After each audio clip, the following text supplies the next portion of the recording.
శ్రీ సూర్యనారాయణ శ్రీ సూర్యనారాయణ అరుణ కిరణ తిమిర హరణ శ్రీ సూర్యనారాయణ శ్రీ సూర్యనారాయణ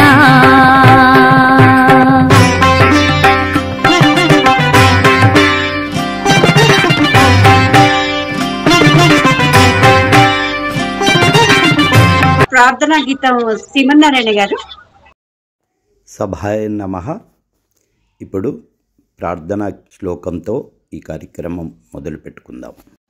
శుక్లాంబరధరం విష్ణుం శశివర్ణం చతుర్భుజం ప్రసన్నవదనం ధ్యాయేత్ సర్వవిఘ్నోపశాంతయే. అగజానన పద్మార్కం గజాననమహర్నిశం అనేకదంతం భక్తానాం ఏకదంతము పాస్మహే ఏకదంతము పాస్మహే.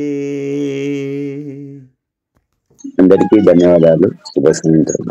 ధన్యవాదాలు సార్. ఈరోజు కార్యక్రమంలో ముందుగా మంచిగా భక్తి పాటతోటి ప్రార్థనా గీతంతో మొదలైంది. శుభసూచకం. పెద్దలందరి ఆశీర్వచనాలు. వాళ్ళందరూ ఇంతమంది పెద్దల్ని కలవటం నాకు చాలా ఆనందంగా అనిపిస్తుంది.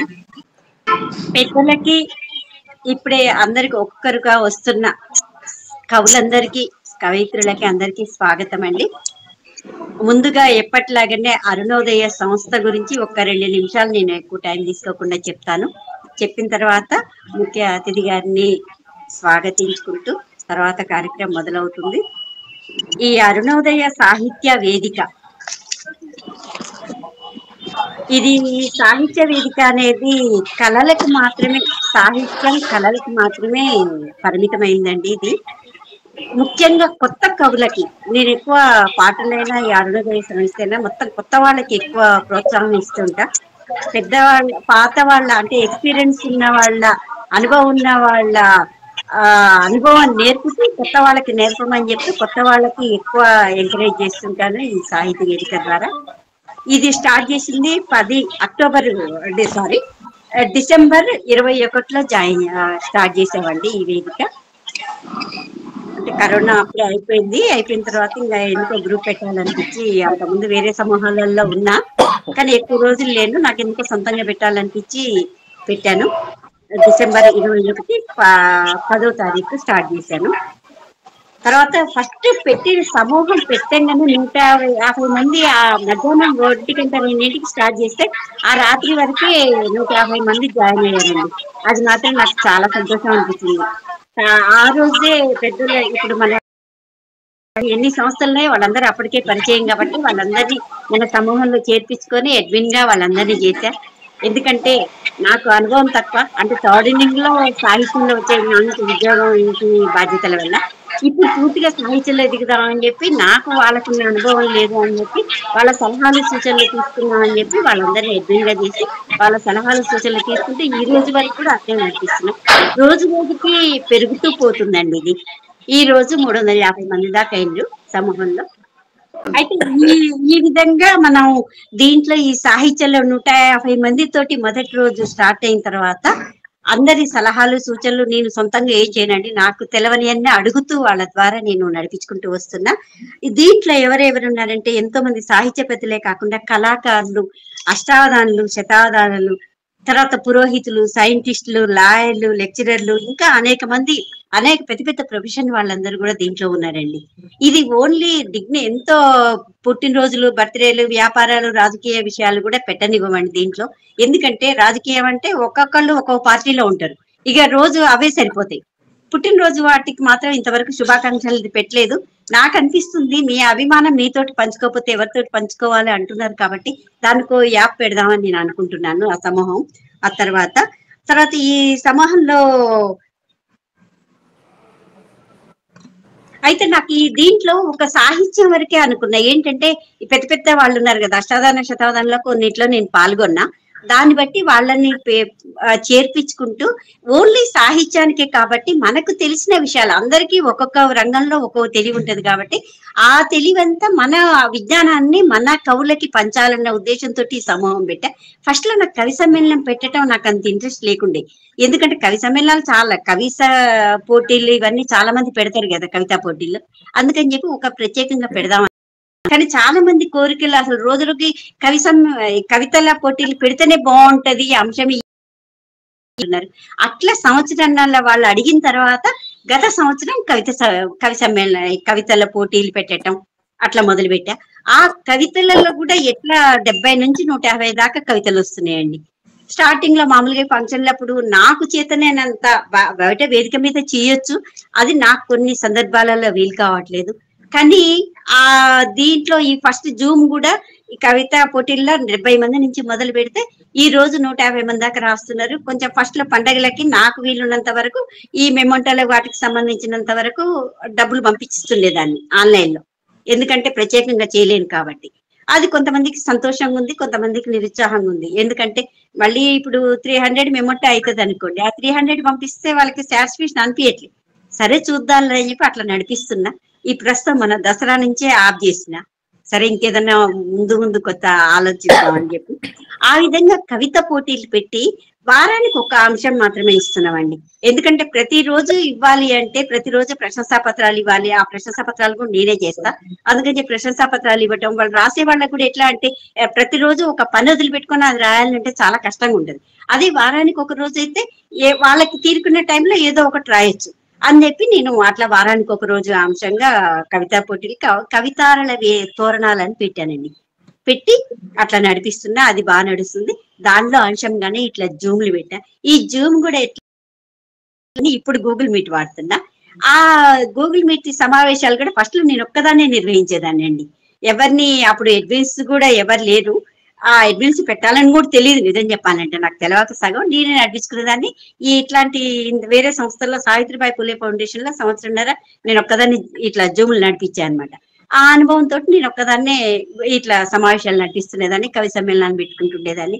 పెట్టుకున్న తర్వాత అడ్మిన్స్ పరిచయాలు పెరిగి అతిథుల్ని పిలవాలి అని ఒకదానికొకటి నాకు ఆలోచన వచ్చి ఈ విధంగా నడుస్తుంది. అదే విధంగా అతిథులు కూడా మంచిగా కోఆపరేట్ చేస్తున్నారు. ఈ విధంగా ప్రతి నెల కూడా ఈ కవి సమ్మేళనాలు వేదిక ద్వారా నిర్వహిస్తున్నాను. ఇక తర్వాత శ్రీమన్నారాయణ గారు పరిచయం అయిన తర్వాత లైవ్ కూడా పెద్దలు ఉన్నప్పుడు వాళ్ళ అమూల్యమైన సందేశాలు ఉన్నప్పుడు లైవ్ ఉంటేనే బాగుంటది. మళ్ళీ చూసుకోవటానికి నాకు అరుణాస్ ఛానల్ అని ఉంది, ఆ ఛానల్లో అది పెట్టి కూడా 10 సంవత్సరాలు అయింది. ఈ వీడియోలన్నీ మన పెద్దలందరూ మాట్లాడినే మళ్ళీ వినాలి అంటే వీడియో అయితేనే బాగుంటుంది. ఆ వీడియో అనేది మామూలు వీడియో కాకుండా నా యూట్యూబ్ ఛానల్లోనే శ్రీమన్నారాయణ గారు పంపిస్తారు, అట్లా నడుస్తుందండి. అది ఇంకా ముందు దీని ద్వారానే దీని అనుబంధంగానే అరుణోదయం పెట్టిన తర్వాత ఈ కవితా తోరణాలు పెట్టాం. తర్వాత ఇది అరుణ రాగాలని పాటలది పెట్టామండి. పాటలది ఎట్లా అంటే నాకు పెద్ద స్వరాల వరకే వచ్చి, పెద్ద సంగీత పరాలది కాదు కానీ స్వరాల వరకే ఏదో నేర్చుకున్నా. ఆ పాటలంటే ఇంట్రెస్ట్ తోటి పాటల గ్రూప్ ఒకటి పెట్టా, అది కూడా చాలా బాగా నడుస్తుంది. అది ఏంటంటే ఇక దాని గురించి టూకీగా ఎల్లుండి అయ్యే సమావేశంలో చెప్తాం, కానీ ఇప్పుడు మాత్రం బాగా నడుస్తుందండి. అది ఇట్లా కవి సమ్మేళనం ఈ విధంగా నిర్వహించుకుంటున్నామండి. ఇంకేదన్నా ముందు చేయాలని తపన ఉంది, ఆలోచన ఉంది. ఆ విధంగా కొత్త పద్ధతులతోటి ముందుకు పోవాలని నేను అనుకుంటున్నానండి. ఈ ధన్యవాదాలండి. అంతే, ఏదైనా తప్పు ఉంటే పండించండి. నా ఆలోచనలు మీతోటి పంచుకున్నాను.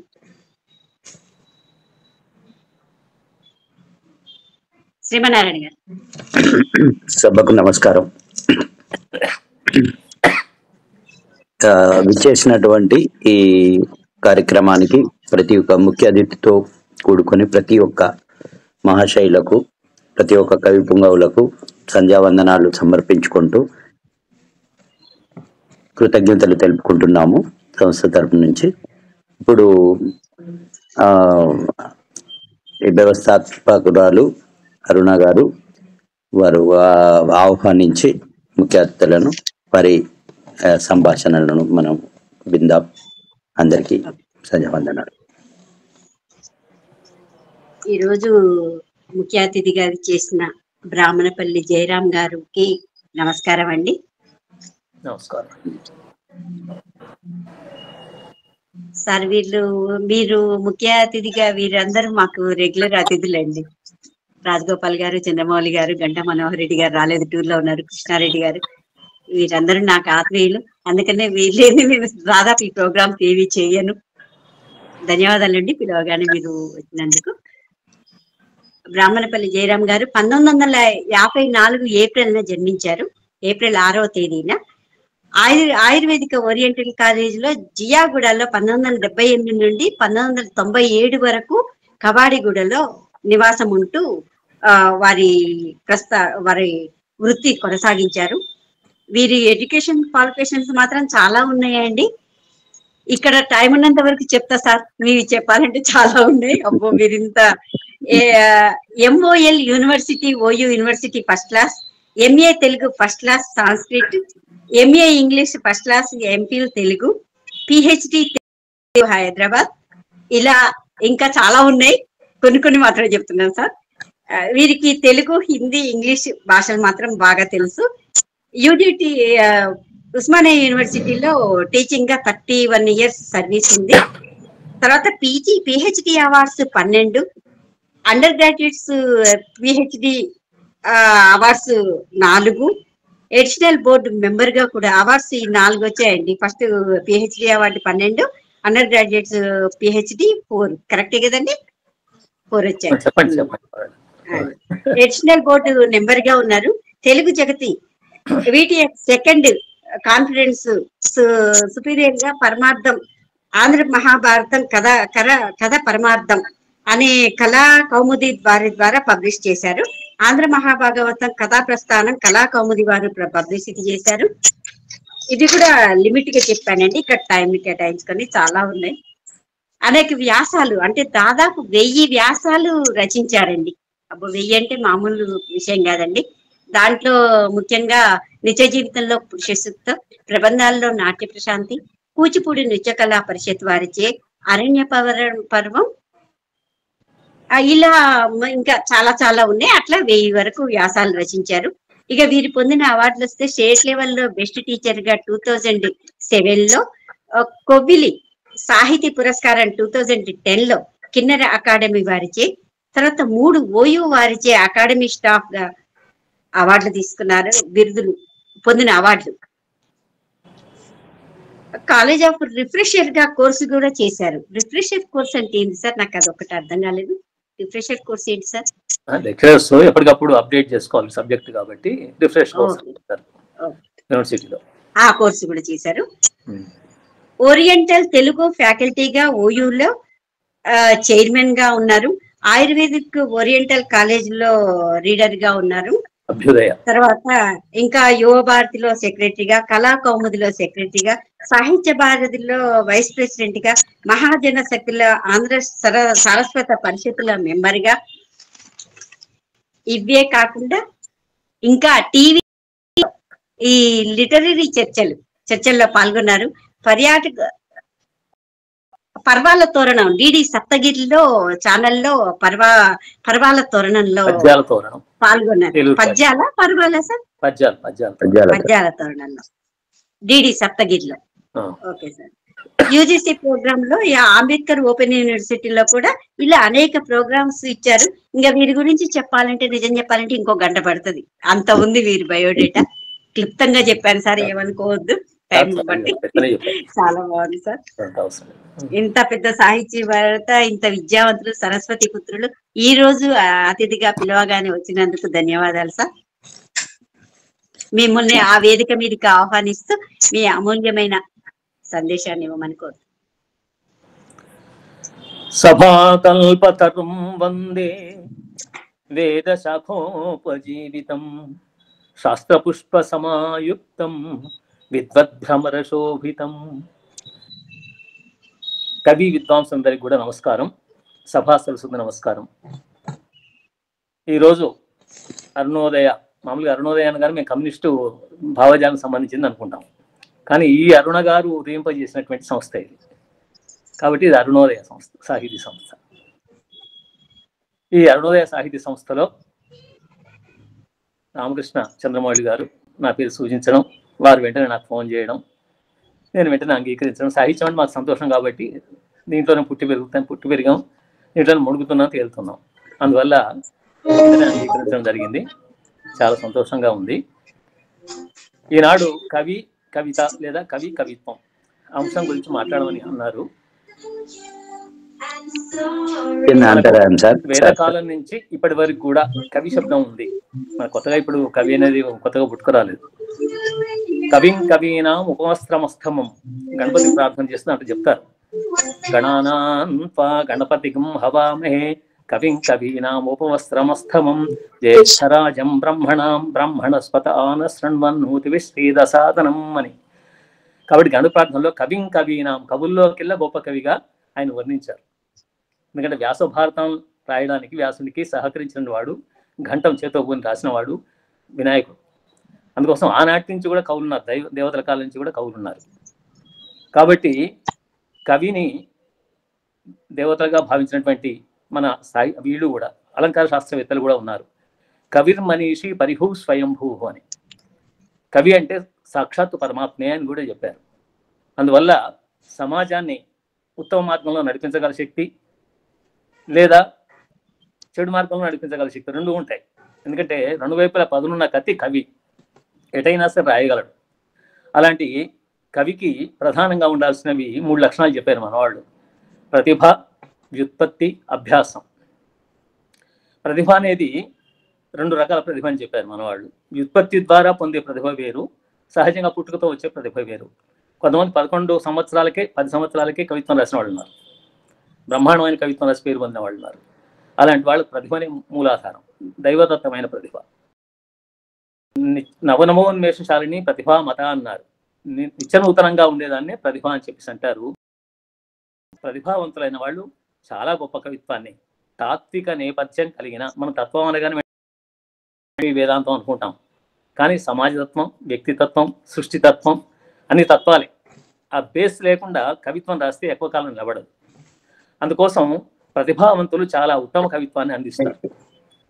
ప్రతిభ ఉండాలి. ప్రతిభకు తోడు వ్యుత్పన్నత. వ్యుత్పత్తి అంటే కావ్యశాస్త్రాద్యవేక్షణాత్, కావ్యశాస్త్రాలను చదవడం వల్ల లభించేటువంటి, చదువుతూ ఉండాలి. నేను ఏదో కవిత్వం నాకు వచ్చింది రాసేస్తున్నాను కాబట్టి నేను గొప్ప కవిని అని చెప్తాను మనం ఎవరు భావించకూడదు. ప్రాచీన కవులు రాసినవి, ఆధునిక కవులు రాస్తున్నవి అవన్నీ అధ్యయనం చేస్తూ ఉంటే మనకు కవిత్వంలో ఉండేటువంటి మెళకువలు బాగా తెలుస్తాయి. తర్వాత పాండిత్యం వస్తుంది, పదజాలం పెరుగుతుంది. మనకు పదజాలం మీద పట్టు ఏర్పడితే మనం ఏ భావానికి ఏ పదాన్ని వాడాలో తెలుస్తుంది. వ్యుత్పన్నత లేని వాళ్ళు పదాలను వెతుకోవాల్సి వస్తుంది. ఓ భావం ఒకటి ఉంటే పదం ఒకటి రాసేవాళ్ళు కూడా ఉంటారు. అలా కాకుండా వ్యుత్పత్తి ఉండాలి, పాండిత్యం ఉండాలి. ఆ పాండిత్యం చదవడం వల్ల మాత్రమే వస్తుంది. తర్వాత 3వది అభ్యాసం అని చెప్పారు. అభ్యాసం అంటే ప్రాక్టీస్. ఒకసారి రాసేసి ఊరుకుంటే రాదండి. రాయగా రాయగా రాయగా ఒక కావ్యం ద్వారా మంచి ప్రఖ్యాతి రావచ్చు. శ్రీశ్రీ ఉన్నాడు, శ్రీశ్రీ గారు ఆయన్నో రాశాడు, కానీ మనకు గుర్తొచ్చేది మహాప్రస్థానం ఒకటే.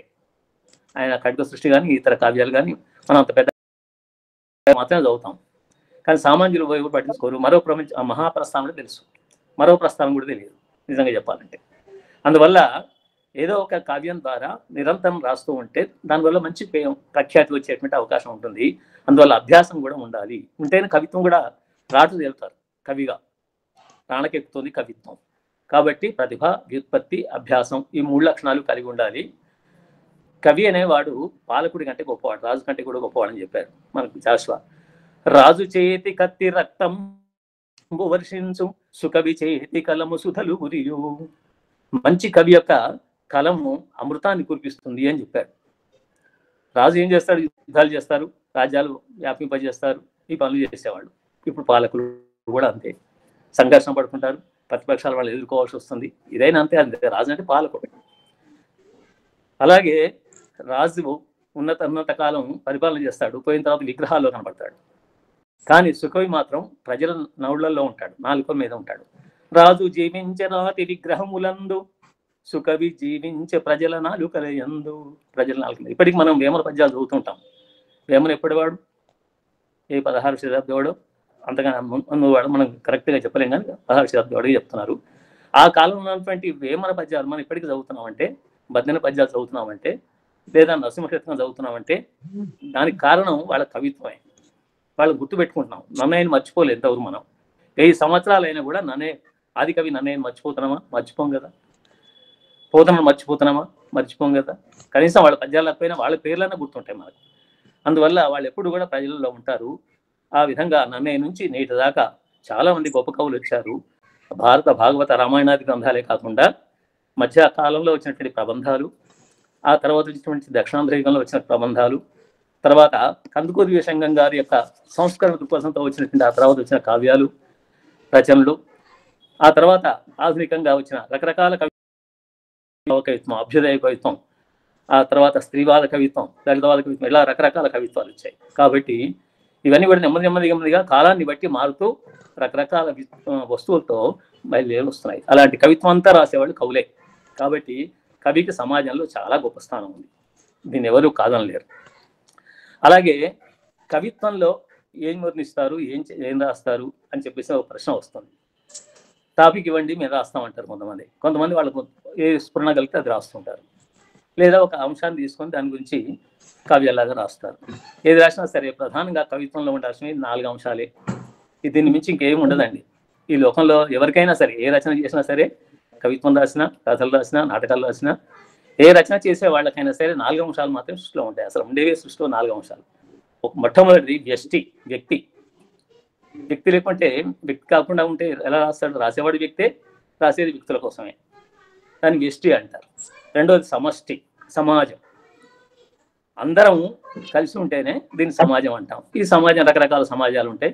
ఒక్కొక్క సమాజంలో ఒక ప్రాంతాన్ని బట్టి, కాలాన్ని బట్టి వ్యవహారాలు ఉంటాయి. అలాగే సృష్టి, యూనివర్స్. ఆ సృష్టి లేకపోతే సమాజం ఉండదు, వ్యక్తి ఉండడు. కాబట్టి ఆ సృష్టి గురించి కూడా రాసినటువంటి కావ్యాలు అనేకం ఉన్నాయి. దీని వెనకాల ఒక తత్వం ఉంది, ఎవరో శక్తి ఉంది. ఆ శక్తిని మనం రకరకాల పేర్లతో, దేవుళ్ళ పేర్లతో పిలుస్తున్నాం. అది పరమేష్ఠి అని చెప్తున్నారు. కాబట్టి ఈ 4 రకాలుగా రచన చేసేటువంటి వాళ్ళను మనం ఆనాటి నుంచి ఈనాటి వరకు చూస్తున్నాం. వాళ్ళ గురించి కొంచెం సంక్షిప్తంగా చెప్తాను. నన్నయ్య గారు మానవ మనస్తత్వ చిత్రం చాలా అద్భుతంగా చేస్తారు చాలా చోట్ల. సరే, పాత్ర చిత్రణం చేయడం, భౌతిక చిత్రణలు వేరు, మనస్తత్వ చిత్రణం వేరు. అలాంటి మనస్తత్వ చిత్రణం చేయడంలో ఆనాటి నుంచి ఈనాటి వరకు కవులు చాలామంది, మన తెలుగు కవులు ముందంజలో ఉన్నారు. నిజంగా చెప్పాలంటే తెలుగు కవిత్వం హిందీ కవిత్వం కంటే ఇతర కవిత్వాల కంటే కూడా గొప్పదని చెప్పవచ్చు. అలాంటి శక్తి మన కవిత్వంలో ఉంది. కవులు రాశారు. నిండు మనంబు నవ్య నవనీత సమానము, పలుకు దారుణ ఖండల శస్త్రతుల్యము జగన్నుత. మనిషి మనస్సు, ఇక్కడ విప్రుడి గురించి చెప్తున్నాడు. విప్రుడు అంటే వేదపారవాడు, వేదం చదువుకున్నవాడు. వాళ్ళ మనసు ఎట్లా ఉంటుందట అంటే నవనీతం లాగా ఉంటుందట. మాట మాత్రం ఇంద్రుని వజ్రాయుధం లాగా ఉంటుంది అని చెప్పారు. అంటే ఒక మాటలో చెప్పేసారు చూడండి ఆయన మనస్తత్వం ఎట్లా ఉంటుంది అనేది. మాటను బట్టి మనం మనిషిని నిర్ణయించలేము. మాట తీయగా మాట్లాడి లోపల కటువుగా ఉండొచ్చు. ఇది రాజుల యొక్క లక్షణం, పాలకుల యొక్క లక్షణం. ఇలాంటి విషయాలు ఆనాటి నుంచి ఈనాటి వరకు చిత్రించిన వాళ్ళు ఉన్నారు. మనకు గజేంద్ర మోక్షం అందరికీ తెలుసు, ఫేమస్. గజేంద్రం మొరబెట్టుకున్నప్పుడు పరిగెత్తి వస్తున్నటువంటి విష్ణువును అనుసరించి లక్ష్మీదేవి పరిగెత్తి వస్తుంది. తన వెంటం సిరి లచ్చి వెంట నవరోధ వ్రాతంబు, ఒకళ్ళ తర్వాత వచ్చారని వర్ణిస్తాడు. కానీ లక్ష్మీదేవి అనుకుంటుంది ఈయన ఎక్కడికి వెళ్తున్నాడు అసలు, ఏమిటి? భర్త చెప్పకుండా బయటికి వెళ్ళిపోతే భార్య అటు ఇటు ఆలోచిస్తుంది సహజంగా. ఎప్పుడైనా సరే ఆ మానవ మనస్తత్వం కూడా అట్లాగే ఉంటుంది. ఆ లక్ష్మీదేవి ఆలోచించి అడుగుతాం, సరే అడిగింది చెప్పాడు కదా అనుకొని ముందు అడిగేద్దాం అనుకుంటుంది. అడిగినా చెప్తాడా? ఏదో తొందరలో ఉన్నాడు, ఆవేదనలో పరిగెడుతున్నాడు, ఎవరినో రక్షించడానికో దేనికో వెళ్తున్నాడు అని చెప్పేసి అనుకొని మళ్ళీ వెనక అడిగేయటం, ముందు అడిగేయటం.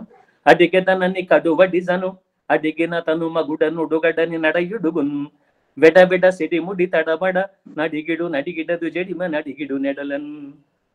అడిగేదనని కడువడిజను, అడుగుతా అని చెప్పేసి చాలా వేగంగా వెళుతుంది.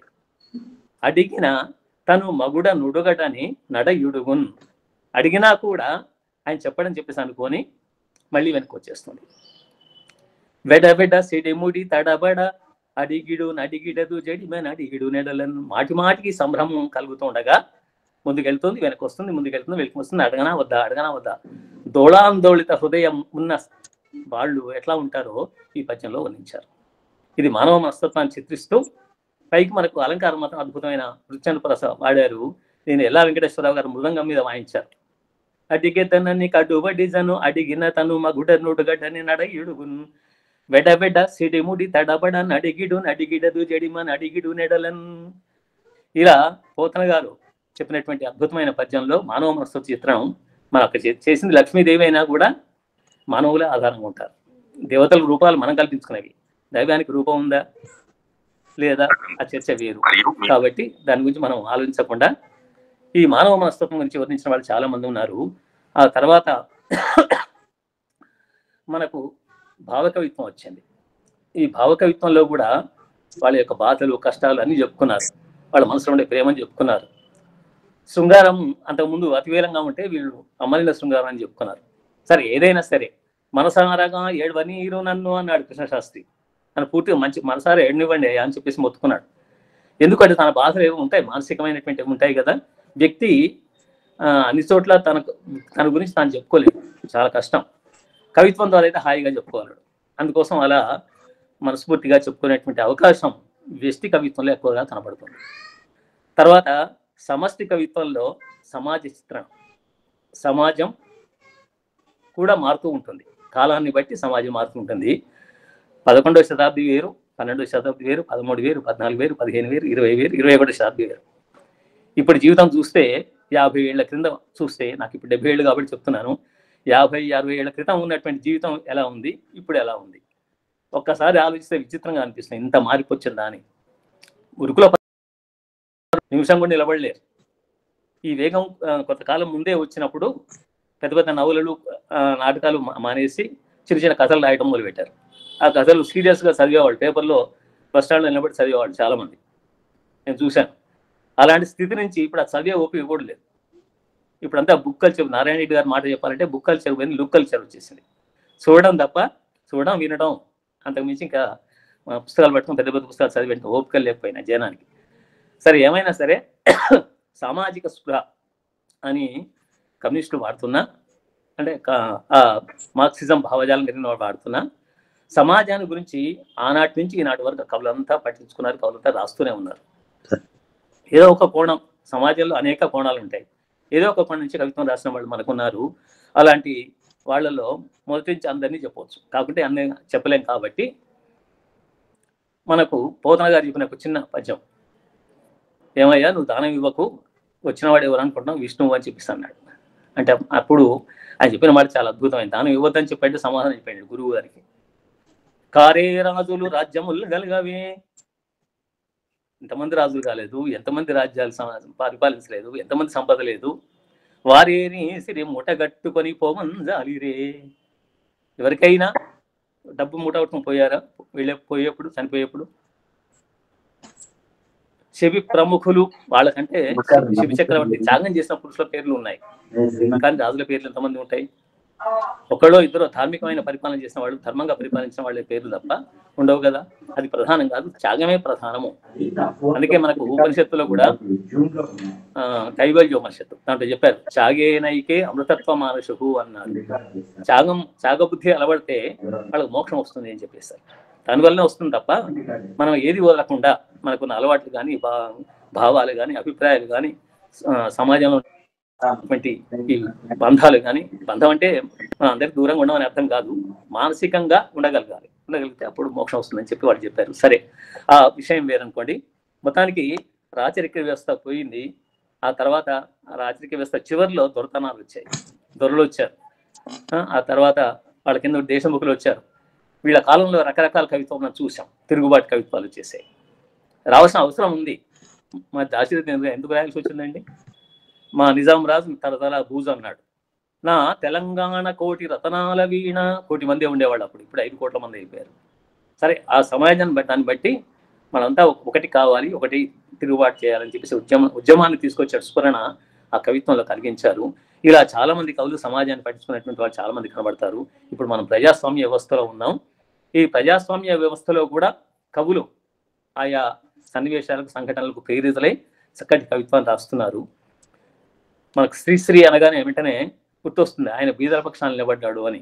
పతితులార భ్రష్టులార బాధా సత్వ దస్తులార ఏడవకండి ఏడవకండి, మీ పేగులు కనలు కానీ మీ రక్తం కనలి కనలి, ఏడవకండి ఏడవకండి, వస్తున్నాయి వస్తున్నాయి జగన్నాథ రథచక్రాలు రథచక్రాలు వస్తున్నాయి వస్తున్నాయి, రథచక్ర ప్రళయఘోష భూమార్గం పట్టిస్తాను భూకంపం పుట్టిస్తాను అన్నాడు. కాబట్టి కవి తలుచుకుంటే ఏ ఉద్యమాన్నైనా నిర్మించగలడు, ఏ సమాజాన్నైనా ముందుకు నడిపించగలడు, ఏ సమాజాన్నైనా చక్కగా సమాజంలో వ్యక్తంతో జీవించేట్టుగా చేయడానికి సత్తా ఉంటుంది. అది ఉత్తమ కవి యొక్క లక్షణం. కాబట్టి మనం ఉత్తమ కవి పరమోత్తమ కవి కాకపోయినా కనీసం కవిగా మనం సామాజిక స్పృహ, ఇటు సమాజాన్ని గురించి అటు వ్యక్తుల యొక్క తత్వాన్ని గురించి తెలిసి ప్రతిభా వ్యుత్పన్నతలు కలిగి చక్కటి కవిత్వం రాసినట్టయితే చాలా బాగా రాణిస్తున్నారు ఇప్పుడు చాలా మంది కవులు. కానీ కవిత్వంలో వర్గాలు ఏర్పడ్డాయి. అది ఒక్కొక్కసారి ఇబ్బంది అనిపిస్తుంది, కానీ తప్పదు. దానివల్లనే కవిత్వంలో కూడా వచ్చాయి ఆ వాదం ఈ వాదం అనే వాదాలని కారణం అదే. సంప్రదాయవాదం, వీళ్ళంతా సంప్రదాయవాదులు అని పక్కన పెట్టేస్తున్నారు. తర్వాత స్త్రీవాదం, దళితవాదం, మైనారిటీ వాదం, ఇలా రకరకాల వాదాలు వచ్చాయి. సరే, ఏ వాదం ఉన్నా కూడా వర్గాలుగా చీలిపోయినా కూడా ఆ వర్గానికి సంబంధించినటువంటి ఆ సమాజానికి సంబంధించినటువంటి భావాజాలాన్ని వాళ్ళు అందిస్తున్నారు. తర్వాత ఇదంతా కూడా సమాజంలో జరుగుతున్నటువంటి మార్పు. ఇంకా చాలా చెప్పొచ్చు, కానీ సమష్టి గురించి సమాజం గురించి చాలు. ఆ తర్వాత సృష్టి గురించి చూస్తే ఒకటే ఉదాహరణ చెప్తాను. సృష్టి ఎంత అద్భుతమైందండి. నక్షత్రాలు చూసినా, ఆకాశాన్ని చూసినా, చంద్రుని చూసినా, సూర్యోదయ వర్ణన చేసేవాళ్ళు, చంద్రోదయ వర్ణన చేసేవాళ్ళు పూర్వ కవులు. ఇప్పుడు చాలా తర్వాత ఆధునిక భావజాలతో రాస్తున్నారు, చాలా అద్భుతమైన. అలాంటి వాటిలో ఒక పెద్దన గారు ఒక పద్యం మాత్రం చెప్తాను. పాపం ఇంట్లో ఉండి తల్లిదండ్రులకు సేవ చేసుకునేవాడు ఉండేవాడు, మీ అందరికీ తెలిసి వృత్తం. ఆయన ఒకసారి వాళ్ళ ఇంటికి ఒక వ్యక్తి వస్తే, తపస్వి వస్తే, ఆయన అడిగి ఆయన దగ్గర పాదలేపం పూయించుకొని హిమాలయం చూడాలని కోరికతో వెళ్ళాడు. ఎక్కడికి వెళ్ళాలి ఏం తోచలేదు, ముందు హిమాలయం చూద్దాం అనుకున్నాడు. విన్నాడు కాబట్టి హిమాలయ పర్వతం వెళ్ళాడు. వెళ్ళి చూశాడండి. ఇక్కడ ఎంత పద్యశిల్పాన్ని ప్రదర్శించాడు పెద్దన గారు, చాలా అద్భుతంగా ఉంటుంది. అటజని కాంచె భూమి సురుడంబర చుంబి శరసరఝరి పటల ముహుర్ముహుర్లుట దభంగ తరంగ మృదంగ నిస్వన స్ఫుట నటనానుకూల పరిఫుల్ల కలాప కలాపి జాలమున్ కటక చరత్కరేణు కరకంపిత సాలము శీతశైలమున్. అటజని కాంచె, ఎక్కడున్నాడు ఆయన? గాల్లో ఉన్నాడు. టకారం వాయుబీజాక్షరం. ఆ వాయుబీజాక్షరాన్ని ప్రాసగా వాడుకొని అద్భుతమైన పద్యాన్ని సృష్టించాడు. ఇక్కడ పద్యశిల్పం చెప్పాలంటే ఒక గంట సేపు చెప్పొచ్చు, కానీ ఇక్కడ పద్యశిల్పాన్ని చెప్పబోట్లేదు, సృష్టి గురించి మాత్రమే చెప్తున్నాను. అక్కడికి వెళ్ళి చూశాడట. ఎవరు చూశాడంటే పదవరుడు. ఏం చూశాడు చెప్తున్నాడు మధ్య. భూమి అంబర చుంబి, ఆకాశాన్ని ముద్దు పెట్టుకున్నటువంటి ఆ హిమాలయ శిఖరాలను చూశాడు, ఉన్నతమైన పర్వతాన్ని చూశాడు. ఈ అంబర చుంబి అనటంలో బా 2 సార్లు వాడాడండి. చుంబి చుంబనం అనేసరికి ముద్దు పెట్టుకోవడం అని అర్థం, తాగడం అని అర్థం. ఆ 2 పదాలు ఓష్యాలు వాడాడు. ఆ 2 పదాలు కలిసేసరికి చాలా అద్భుతమైనటువంటి అర్థం మనకు చెప్పకుండానే అర్థం స్ఫురిస్తుంది. అంబర చుంబి శిరస్సరఝరి పటల, ఆ శిఖరాల మించి, దాని శిరస్సు మించి ప్రవాహం కిందికి ప్రవహిస్తూ ఉంది, పైనుంచి కొండ మించి, ఆ పర్వతం మించి. ఆ ప్రవాహాన్ని అద్భుతంగా వర్ణిస్తున్నాడు. ముహుర్లుట దభంగ తరంగ మృదంగ, నిజంగా ఇది మృదంగా వాయిద్యం వాయించినట్టుగా ఉంటుంది. బిందుపూర్వక గకార ప్రాసం వాడాడు. ఆ పైనుంచి వస్తున్న నీళ్లు మధ్య మధ్య తెగి పడుతూ కిందికి వస్తూ ఆ మృదంగ ధ్వనిని వినిపిస్తూ ఉన్నాయని చెప్పాడు. అభంగ తరంగ మృదంగ నిస్వన స్ఫుట నటనానురూప పరిఫుల్ల కలాప కలాపి జాలమున్ కటక చరత్కరేణు కరకంపిత సాలము. అక్కడ ఉన్నటువంటి చర్యల్లో, కొండ చర్యల్లో ఏనుగులు, ఆడ ఏనుగులు, కరేణు అన్నాడు. ఆడ ఏనుగులు నెమ్మదిగా, అదే మగ ఏనుగు అయితే బలంగా లాగేస్తున్నాయి, కొమ్మ విరిగిపోయే అవకాశం ఉంది. ఆ చెట్ల కొమ్మలు పట్టుకుని నెమ్మదిగా కదిలిస్తున్నాయట.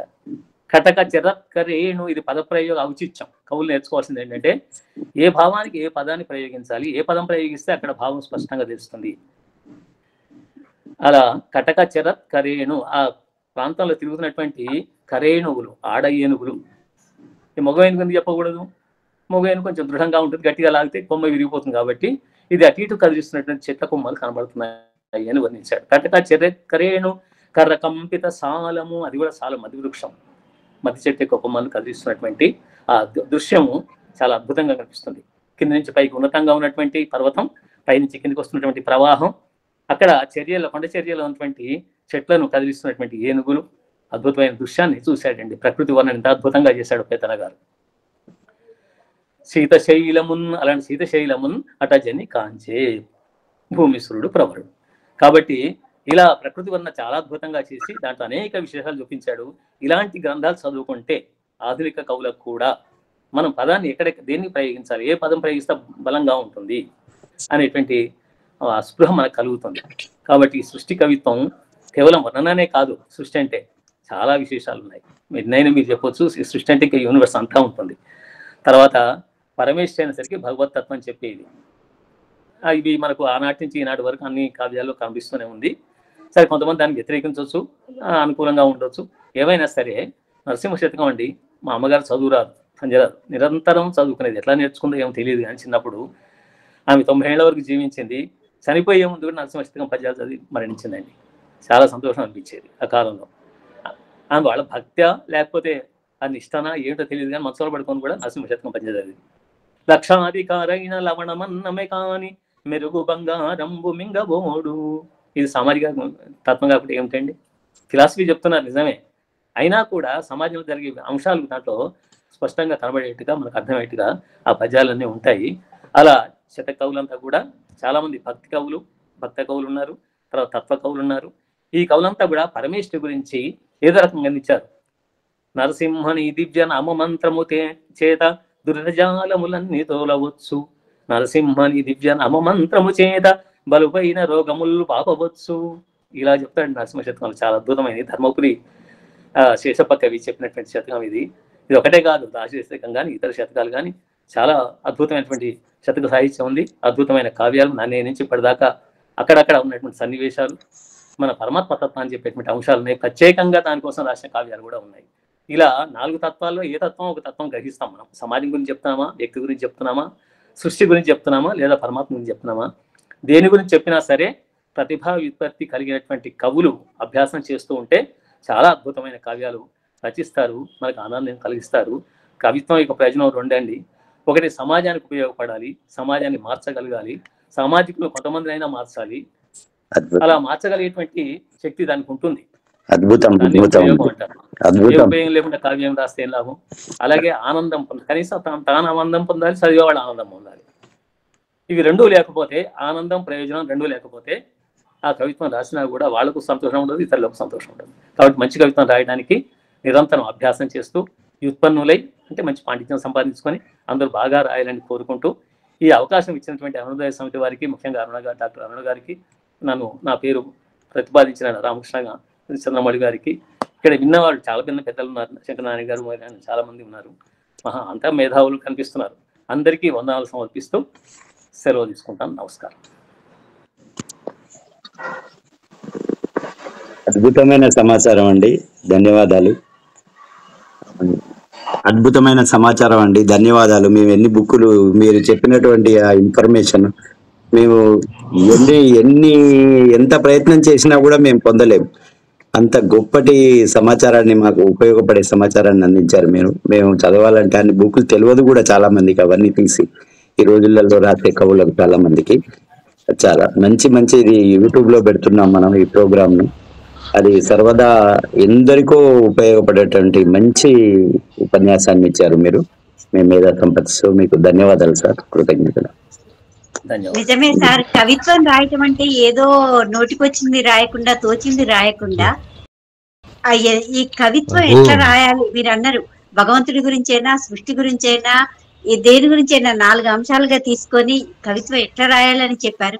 ఇది మన సమూహంలో కవులకి చాలా పనికొస్తుందని చెప్పి అనుకుంటున్నాను. కొద్దిమంది కవిత ఇది విని మంచి కవిత్వాలు రాస్తారని అనుకుంటున్నాం. రాయటం అంటే ఏదో రాయటం కాదు కదా. నేటి కవుల్ని చూస్తుంటే అసలు నేనే ఫస్ట్ లో వచన కవిత్వం ఎట్లా రాయాలని నాకు తోచినంత చెప్పేదాన్ని. దాంట్లో మన సమూహంలో నేర్చుకుని రాసిన వాళ్ళు ఉన్నారు, అంటే ఇప్పుడిప్పుడే వచ్చిన వాళ్ళు.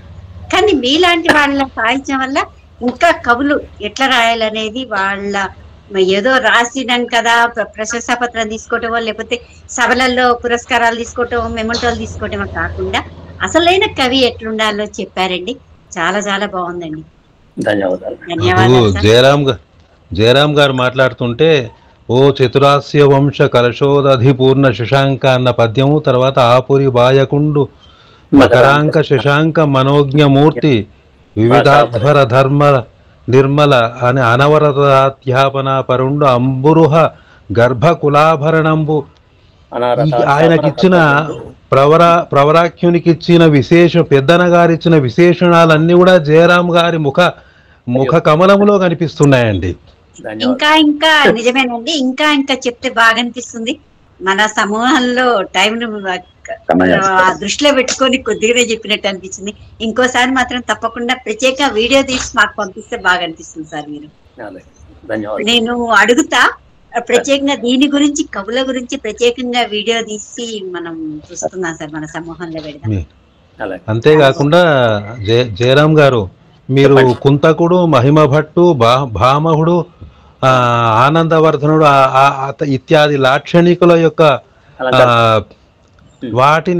వాటిని ఉటంకించడం అనేది కూడా సమయోచితంగా ఉంది అని అనిపిస్తుందండి. ఆ విధంగా ఉటంకించారు, అది కూడా ఔచితీయమంతంగా ఉంది. అది ఉండండి సార్, చివరి వరకు ఉండండి దయచేసి. ఇప్పుడు మన పెద్దలు శంకర్ నారాయణ గారు, చంద్రమౌళి గారు, కృష్ణారెడ్డి గారు వీరున్నారు. అందరూ తన మంచి విషయాలు వారికి ధన్యవాదాలు. మాలాంటి కొత్త కవులకి ప్రేరణ ఇవ్వడం జరిగేది. మాతృభాష తెలుగు కాదు, నేను తెలుగు చదవలేదు, నేను హిందీ ఉపాధ్యాయుడిని, నేను తెలుగు మాట్లాడేవాడు. నేను తెలుగు పదవ తరగతి వరకే తెలుగు చదివాను.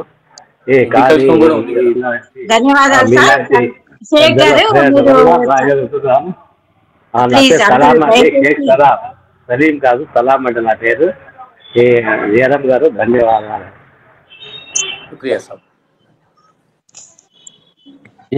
జయరాం గారి స్పీచ్ వింటుంటే మేము మళ్ళీ కాలేజీ డేస్కి వెళ్ళినట్టు ఉంది నాకు. ఎందుకంటే మాకు మామూలుగా సార్ తెలుగు అంటే నాకు బాగా, మేము సైన్స్ స్టూడెంట్ అయినప్పటికీ తెలుగు క్లాస్ అంటే ఆ మాస్టర్ వస్తున్నాడంటే, మాకు ఇనాక్ గారు మాకు పిఎస్సిలో టీచరు, ఇనాక్ గారు, కొలకలూరు ఇనాక్ గారు. అయితే తెలుగు వినడం అంటే ఎంతో అపురూపంగా చిన్నప్పటి నుంచి, నాకు హై స్కూల్ స్టేజ్లో నుంచి అదేంటో కానీ ఇప్పటికీ, ఇప్పుడు దాదాపు నేను 68 ఆ ప్రాంతంలో 8th 9th ఉన్న ప్రాంతంలో వాసవ నందనుండు కుడువం బటు మారు తగతించేసి దీపశిఖ చర్చ అనే ఒక అర్జునుడు భోంచేస్తూ దీపశిఖ ఆరి గాలికి ఆరిపోతే ఆయన అక్కడి నుంచి ప్లేట్ నుంచి తినడం అనేటువంటిది ఆయనకి వెంటనే, ఇక్కడ నేను చీకటిలో కూడా తినగలుగుతున్నాను కదా అంటే చేతికి నోటికి ఉన్నటువంటి అవినాభావ సంబంధం వల్ల, అందువల్ల నేను విలువిద్యలో కూడా దీన్ని సాధించవచ్చు చీకటిలో కూడా అనే పద్యం ఆయన చెప్పిన, మా పంతులు గారు చెప్పినది. ఆ రోజుల్లో 8th స్టాండర్డ్ లో ఆయన పద్యం ఆయన చెప్తా ఉంటే హెడ్ మాస్టర్ ఒక రోజు వచ్చి, అయ్యా కొద్దిగా టోన్ తగ్గించవయ్యా, నువ్వు నాకు వినపడుతుంది అని చెప్పేవాడు. అంటే అంత రాగయుక్తంగా ఆయన చెప్పిన పద్యాలు ఇప్పటికీ నాకు అది గుర్తుందంటే, రియలీ టీచర్స్ అంటే మాకు, అంటే టీచర్స్ అంటే చాలా బాగా చెప్పేటువంటి ఎప్పటికీ గుర్తుంచుకుంటాం. అందుకే నేను ఇప్పుడు మా ఫ్రెండ్స్ సర్కిల్లో కూడా అందరికంటే నోబుల్ ప్రొఫెషన్ ఏంటంటే టీచర్స్. నేను దీని గురించి ఒకసారి అధ్యయనం చేసినప్పుడు, ఎందుకు ఇండియాలో అడ్మినిస్ట్రేటర్స్ కి టాప్ ప్రయారిటీ ఇచ్చి, ఇప్పుడు ఏమైతే ఉందంటే అల్టిమేట్లీ అక్కడ ఇక్కడ సీట్ రాని వాళ్ళు, కాంపిటేటివ్ ఎగ్జామినేషన్ లో అక్కడ ఇక్కడ సెలెక్ట్ కాని వాళ్ళు బీఈడీకి రావడం జరుగుతూ ఉంది. యాక్చువల్గా నన్ను అడిగితే ఇండియాలో top most creamy layer must be in teaching profession. నేను స్విట్జర్లాండ్ లో హైలీ పెయిడ్ ఎవరంటే టీచర్స్ అంట. హైలీ పెయిడ్, అంటే క్రీమీ లేయర్ వాళ్ళు. ఎందుకంటే మీరు టీచర్ అన్నటువంటి వాడు ఎంతో మందికి ని తయారు చేసేటువంటి వాడు, ఉత్పత్తి చేసేటువంటి వాడు, ఫ్యాక్టరీ, నాలెడ్జ్ ఫ్యాక్టరీ. అటువంటి వారిని మనం ఏం చేసామంటే అతన్ని ఈ జిల్లా పరిషత్ స్కూళ్ళకి, ఈ పంచాయతీ స్కూళ్ళకి, పంచాయతీ సర్పంచుల మాట వినేటువంటి టీచర్స్ చెత్తగా పెట్టేశారు మన పాలనలో. విద్యకి నేను ఫీల్ అవుతున్నాను. ఎందుకంటే విద్యకు అగ్రతాంబూలం ఎక్కడైతే ఇస్తారో, ఎందుకంటే చిన్నప్పుడు క్రమశిక్షణకు కూడా నాంది వేస్తుంది. మనం ఇప్పటికి కూడానండి, మేము విలేజ్ నుంచి వచ్చాము. ఆ క్రమశిక్షణ హై స్కూల్లో టీచర్స్ నేర్పిన క్రమశిక్షణ అనేది ఒక పునాది. మనం తప్పకుండా ఈ ఈ రంగంలోనే స్టేట్కి వెళ్ళాలనేటువంటి పునాది వేసినటువంటి మనకి. ఎందుకంటే విలేజెస్ లో పేరెంట్స్ పిల్లల ఎడ్యుకేషన్ గురించి అంతగా పట్టించుకోరు. ఇప్పుడున్న పేరెంట్స్ లాగా కాదు.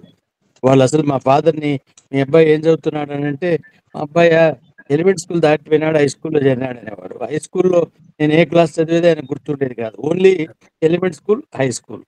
అంటే parents were not caring about the education of the children, but only care parents స్థానంలో మాకు ఉపాధ్యాయుల్ని నేను కన్సిడర్ చేసేవాడిని. వాళ్ళ యొక్క డెడికేటెడ్, జిల్లా పరిషత్ హై స్కూల్స్ అయినా కానీ అండి, డెడికేటెడ్, ఆ రోజుల్లో ఉన్నటువంటి డెడికేటెడ్ విద్యా విధానం వల్ల ఎస్ఎస్ఎల్సి టైంలో మమ్మల్ని స్కూల్కి రప్పించి హై స్కూల్లో లాంతస్ తీసుకొని హై స్కూల్లో చదివేటువంటి వాళ్ళు. నాకు మిమ్మల్ని చూస్తుంటే నాకు I have gone flash back వెళ్ళి చెప్తున్నాను. Really sir, very very knowledgeable. And మీరు టాపిక్ మాత్రం మంచి టాపిక్ కవర్ చేశారు. దీనికి రఘురాములు గారి చర్చకి రాజగోపాల్ గారి తన మనసులోని అభిప్రాయాలన్నీ వెలిబుచ్చినందుకు మాకు కూడా తెలియజేసినందుకు సంతోషం అండి. రామకృష్ణ గారిని, ఎందుకంటే మీరు ఇట్లాంటి అక్కడక్కడ ఇటువంటి సమావేశాలకు అవకాశం, మేము కూడా మా మహర్షి వాల్మీకి సాంస్కృతిక సేవా సంస్థ తరఫున ఈసారి ఇది కాకుండా ఫిజికల్ మీటింగ్స్ కి కూడా ఎప్పుడైనా ఇన్వైట్ చేస్తాం సార్ మిమ్మల్ని. ఒక ప్రత్యేకంగా ఇది అవసరం. ఎందుకంటే ఔత్సాహిక కవి పండితులకు కొన్ని ఫండమెంటల్స్ ఎవరు చెప్తారు? ఇప్పుడు మేమంతా రాస్తున్నాం, ఇప్పుడు నేను రాస్తున్నాను, అయితే మాకు ఒక గైడు, ఒక టీచరు లేడు. ఇప్పుడు ఏంటంటే మాకు తోచినట్టు రాస్తున్నాం, అందులో తప్పులు ఉంటాయి. కానీ ఈ ఏజ్ లో మనకు చెప్పేటువంటి వాళ్ళు టీచరే. ఆ టీచర్ అంటే మా క్లాస్ రూమ్ లేవు కాబట్టి అప్పుడప్పుడు ఇట్లా లెక్చర్స్ ఇప్పించడం చాలా మంచిది. తర్వాత మీ మీ మీ మీ వర్చర్స్ చూస్తే నాకు బాలమురళి గారి పర్సనాలిటీ కనపడుతుంది. ఏమంటే మీ ముక్కు ఇవన్నీ చూస్తే నాకు వెంటనే బాలమురళి బ్రదర్ రా, లేకుంటే వాళ్ళ ఫ్యామిలీ కరెక్టా అని అనుమానం వచ్చింది నాకు. Thank you sir. మీరు ఈరోజు మనం ఈ సార్ తోటి వీడియో తీయించుకుందాం సార్, తీసుకొని మన గ్రూప్లలో పెడితే మనకు తెలిసినట్టుంటది. లాస్ట్ టైం పిలిచినటువంటి వారు వీరు ఇద్దరు మనకు చక్కటి ఉపన్యాసాలు ఇచ్చారు. తర్వాత వీళ్ళని మనం ఏంటంటే ప్రెషియస్ స్టోన్స్ అంటారు. రాళ్ళు అన్ని రాళ్లే కానీ స్టోన్స్ లో ప్రెషియస్ స్టోన్స్ అనేటువంటి వజ్రాలు, ఈ రత్నాలు, ఇవన్నీ ప్రెషియస్ స్టోన్స్. అంటే అరుదుగా చిక్కేటి వాటివే. కానీ కెమికల్ కాంపోజిషన్ తీసుకుంటే, because I'm basically geologist, if you take chemical composition, coal chemical composition and diamond chemical composition రెండు ఒకటే.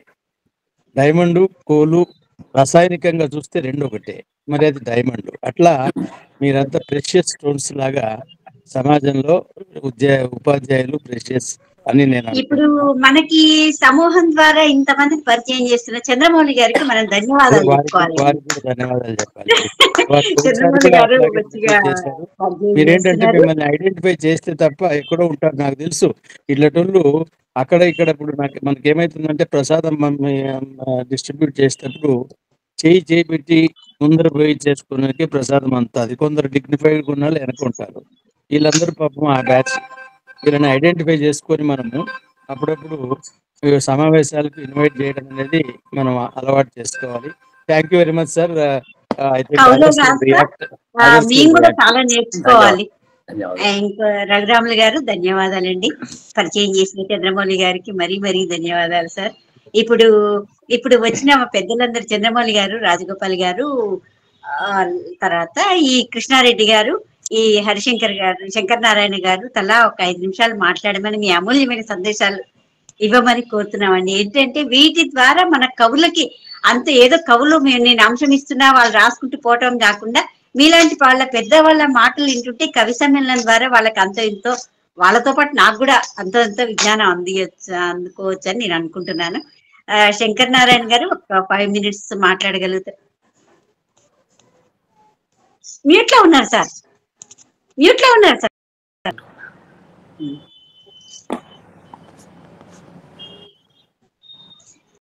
సార్ మీరు చేయండి మేడం అన్మ్యూట్. ఇప్పుడు వినిపిస్తోందండి. ఇప్పుడు వినబడి. నా ఆప్తమిత్రులు, ఆత్మీయులు, కార్యక్రమ నిర్వహణ దక్షులు జయరాములు గారు నాకు 30 ఏళ్ళ నుంచి పరిచయము. ఆయన కవిత్వం ఎలా రాయాలో చాలా చక్కగా చెప్పారు. అరటిపండు వచ్చి చేతిలో పెట్టినట్టు చెప్పాడు. నేను నా మాటలు విన్న తర్వాత కవిత్వం ఎలా రాయకూడదో తెలుస్తుంది. అయితే కవిత్వానికి నీకు సంబంధం ఏంటని చాలా మంది అనొచ్చు. రాజగోపాల్ గారు నేను వారి గురించి విన్నాను. వారు ఉన్నతాధికారయుండి కూడా అంతకంటే పెద్దగా సాహిత్యంలో వజ్రము. మరి ఇలాంటి వాళ్ళు మాట్లాడుతున్నప్పుడు నేను మాట్లాడడం సాహసమే అయినా కూడా నన్ను హాస్యంతో ఐడెంటిఫై చేస్తారు. నా కవిత, మొట్టమొదటి కవిత 1972 సంవత్సరంలో 53 సంవత్సరాల క్రితం విశాలాంధ్రలో పబ్లిష్ అయింది. దాని పేరు పొరబాటు. నేను దీన్ని పొరపాటున వేశారు అన్నాను. మా గురువు గారు ఇరిశెట్టి సాంబశివరావు గారు ఇది వేయకపోతే పొరపాటు అయ్యేదన్నాడు. అలాగే 1974 సంవత్సరం, 74 అంటే ఇప్పటికి 51 సంవత్సరాల క్రితము అగ్ని సంగీతం ఇది పుస్తకం 1974 జనవరిలో ఇది వచ్చయింది. విప్లవ కవిత్వం ఉంటుంది ఇందులో అంతా కూడా. మా ఊళ్ళో హాస్యం నేను చెప్తానంటే ఎవరు నమ్మరు. ఆయన విప్లవము నెత్తురు ఇవి కదా అని, అగ్ని ఇవి కదా అని. ఇప్పుడు కవిత్వం ఎలా రాయకూడదో కొన్ని నేను చెప్పదలుచుకున్నాను. అందుకు నా కవిత్వమే ఉదాహరణ. మన కవులు ఎక్కువ మంది పూర్వం కవులు అక్కడక్కడ మహాకవులు ఉండేవాళ్ళు. కాలం మారిపోయింది, అందరూ మహాకవులే లేదు. వీళ్ళందరూ కూడా అగర్తలలో పడిపోయి కొట్టుకుంటున్నారు. ఏం చెప్పినా జయరాములు గారు కాదు కదా, నన్నయ్య దిగి చెప్పినా వినే పరిస్థితులు లేరు. ఎందుకంటే కవి అంటే కనిపించకుండా వినిపించేవాడు అన్నాను. ఎందుకయ్యా అంటే కనిపిస్తే తిడతారేమో, కొడతారేమో, అందుకని కనిపించకుండా ఉండటం మంచిదని. ఈ ఆన్లైన్ పుణ్యమా అని మన కవులందరికీ ఒక సౌకర్యం వచ్చింది. మన డైరెక్ట్గా ఏమి చేయలేరు. నేను కూడా ఒక కవిత రాశాను, ఒక ఏకవాక్యమే, 2 వాక్యాలు. కళ్ళజోడు పతివ్రతే పరాయి వాడి కళ్ళు పడితే వాడి కళ్ళే పోతాయన్న. పౌరున్న కళ్ళద్దాలు వేరే వాళ్ళ కళ్ళద్దాలు పెట్టుకున్నాడు, వాడి కళ్ళు పోతాయి కదా. పతివ్రత మీద కన్ను పడితే కూడా అంతే అన్నాను. నేను అగ్ని సంగీతం రాసినప్పుడు మన కోదాటి అరుణ గారు లాంటి వారు ఒక సమీక్ష రాశారు. శంకర్ నారాయణ పుస్తకము మార్కెట్లో విడుదల కాగానే ప్రతి కాగితము తీపి రుచులను పంచుతున్నది అని రాశారు. తీపి రుచులను పంచుతున్నది అని. నేనన్నాను, ఏంటయ్యా అంత పొగిడావు అన్నాను. నీకు అసలు అర్థం కాలేదు శంకర్ నారాయణ, నీ పుస్తకం ఆవిష్కరణ జరగగానే మిఠాయి షాపుల వాడు ఎగబడి కొనుక్కున్నారు. కొన్ని కాగితాల్లో లడ్డు, కొన్ని కాగితాల్లో గులాబ్ జామ్, కొన్ని కాగితాల్లో పూతరేకులు అన్ని కట్టుకుపోయారయ్యా. జనంలోకి వెళ్ళిపోయింది కవిత్వము. మేము ఎంతమంది రాస్తున్నా కూడా జనంలోకి వెళ్ళలేదన్నాడు. అట్లాంటి ప్రమాదం కూడా ఉంటుంది. కవిత్వం ముందు మన ఇంట్లో వాళ్ళకు చూపించి వాళ్ళు కొట్టకుండా తిట్టకుండా ఉంటే వేరే వాళ్ళకి వినిపించడం మంచిది. ఎందుకంటే వాళ్ళు కూడా సామాన్యులు, సమాజంలో మనుషులే కాబట్టి వాళ్ళు ముందు చేసుకోవాలి. ఒక్కోసారి వాళ్ళ కష్టం చెప్పినా కూడా మనకు అర్థం కాదు. ఒక చెమటోడ్చి మీకు ఇడ్లీ చేశాను, చెమటోడ్చి మీకు ఇడ్లీ చేశాను, చెమటోడ్చి మీకోసం మీరు తింటున్న దోశలో నా చెమట ఉందా లేదా, మీరు తింటున్న ఇడ్లీలో నా చెమట ఉందా లేదా అని, ఆ చెమట దాంట్లో పడిపోయిందని డౌట్ వస్తుంది. అంతే తప్ప ఇతను విప్లవ కవిత్వం రాస్తున్నాడు అనేది అనుమానం రాదు. ఇట్లాంటివన్నీ కూడా జరుగుతూ ఉంటాయి. ఒక పేషెంట్ ఉంటే కవిత్వం చాలా జబ్బులు నయం చేస్తుందనే నమ్మకం కూడా ఉంది కదా. అక్కడ పేషెంట్కు ఆపరేషన్ చేస్తూ ఒక పాట పెట్టారు. ఆ పాట ఏంటంటే, నీ పాపం పండెను నేడు, నీ భర్తం పడతా చూడు, నీ పాలిటి యముణ్ణి నేను, నీ కరెక్ట్ మొగుణ్ణి నేను అని. వాడు హాస్పిటల్ ఆ టేబుల్ మీద నుంచి పర్ర అయిపోయాడు, హాస్పిటల్ ఆపరేషన్ టేబుల్ మీద నుంచి ఆ పేషెంట్. ఇలాంటి ప్రమాదాలు కూడా ఉంటాయి. శ్రీశ్రీ గొప్ప విప్లవకైన కవి అయినా కూడా ఆయన హాస్య కవిత్వం కూడా రాశాడు. ఉగ్గేల తాగుబోతుకు ముగ్గేల తాజ్ మహల్ మునివాకిటిలో, విగ్గేల కృష్ణశాస్త్రికి, సిగ్గేల భావ కవికి సిరిసిరి మువ్వ అన్నాడు. అంత చమత్కారంగా రాశాడు. కవి అంటే కష్టజీవికి అటు ఇటు ఉండేవాడని. కష్టజీవికి వి అది కా మొదలు వి చివర అటు ఇటు ఉండేవాడు కష్టజీవిలో. ఆ మాటలో కూడా కా వి అటు ఇటు ఉంటాయి. అయితే ఇలాంటి ఎన్నో చమత్కారాలు ఉంటాయి. అవన్నీ చెప్పాలంటే మనకు టైం దొరకదు. అయినా సరే నేను రాశాను, దేవుడి కోసం క్యూలో ఎందుకు నిల్చున్నావు, నీ కోసం ఉన్నారన్నాను. మన దేవుడు ఎంచుకోవచ్చు అంతే. దేవుడే మన వెంట ఉన్నాడు. ఇంతమంది దేవుళ్ళు ఉన్నారు మనకు. 3 కోట్ల మంది దేవతలు ఉన్నారన్నప్పుడు మనుషులు 3 కోట్ల మంది ఉన్నారో లేదో డౌటే. రాశారు. మన సంస్కృతికి పాశ్చాత్య సంస్కృతికి తేడా చెప్పాను. లవ్ ఎట్ ఫస్ట్ సైట్ పాశ్చాత్య సంస్కృతి, లవ్ ఎట్ ఫస్ట్ నైట్ భారతీయ సంస్కృతి అన్నాం. ఇలాంటి ఎన్నో మనం కౌరందరూ కూడా పెళ్లి నెత్తిన బియ్యం, సంసారం జుట్టుబట్టి కయ్యం అన్నాం. అప్పుడు ఆ బియ్యం వేసుకోవడం మొదలైంది అప్పుడే. చాలా మంది సంసారాల్లో చిచ్చులు ఎందుకు వస్తున్నాయి, గొడవలు ఎందుకు వస్తున్నాయి అని అనుకుంటారు. కానీ ఎందుకు వస్తున్నాయంటే వాళ్ళు అగ్నిసాక్షిగా పెళ్లి చేసుకుంటారు కదా. మరి అగ్నిసాక్షిగా పెళ్లి చేసుకున్నప్పుడు చిటపటలు లేకుండా ఉంటాయా? ఇలాంటి కొన్ని నేను శంకరాలను ప్రక్రియలో 2 పుస్తకాలు కూడా హాస్యాన్ని వేశాను, నా హాస్య వ్యాసాలతో పాటు. ఇలా కోదాటి అరుణ గారు ఎల్లారీశ్వర్ లాగా పాడారు. చాలా మంది మగవాళ్ళు సాహసం చేస్తారు కానీ ఆడవాళ్ళు చేయరు. మన మనస్సులో ఇష్టపడేది వేరు, మన మాటల్లో చెప్పేది వేరు. మనం త్రికరణ శుద్ధిగా ఉన్నట్టయితే కవులు అంటే మాట్లాడేది, మనసులో ఉండేది, చేసేది ఒకటే అయినప్పుడు మన కవిత్వం రాణిస్తుంది, మనకు పేరు వస్తుంది. ఒకటి చెప్పి ఇంకోటి చేసి ఇంకోటి చెబితే దాన్ని ఎవ్వరూ కేర్ చేయరు. అందువల్ల నేను ఇవాళ అప్రస్తుత ప్రసంగం చేస్తున్నాను నాకు తెలుసు. అయినా కూడా నేను కొన్ని ఏదో చెప్పాలి కదా. ఒక ఆయన రాశాడు, నేను చచ్చిపోతే స్వర్గం అక్కర్లేదు, మా అమ్మను ఒక్కసారి చూపిస్తే చాలు. తల్లి చచ్చిపోయింది, ఆమె చూపిస్తే చాలు, అంత మటుకు పర్వాలేదు. అప్పుడు దేవుడు ఏమన్నా అంటే, నీకు స్వర్గం లేదు నరకమే అన్నాడు. నరకమే అయితే అంత దూరం ఎందుకు, మా ఆవిడతోనే ఉంటానన్నాడు. ఏంటంటే తల్లి తన కన్న తల్లిని పొగుడుతారు దేవతగా. మరి తన పిల్లల కన్న తల్లి కూడా గొప్పదే కదా. భార్యను తల్లిని సమానంగా చూసేవాడే గొప్ప మగవాడు. మగవాళ్ళు సొసైటీలో చాలా తక్కువ మంది. కవి అనేవాడు తను ముందు బాగా సంస్కారవంతి అయి మంచి ఆచరణాత్మక హృదయం ఉండి నలుగురికి చెబితే బాగుంటుంది. Do what I say. ఇందాక రాజగోపాల్ గారు అద్భుతంగా చెప్పారు టీచర్స్ గురించి. చాలా మంది గొప్ప వాళ్ళు ఎట్లా ఉన్నారంటే, డూ వాట్ ఐ సే, నేను చెప్పింది చెయ్యి, but do not do what I do అన్నారు. అంటే నేను చేసిన మాత్రం చేసుకోని.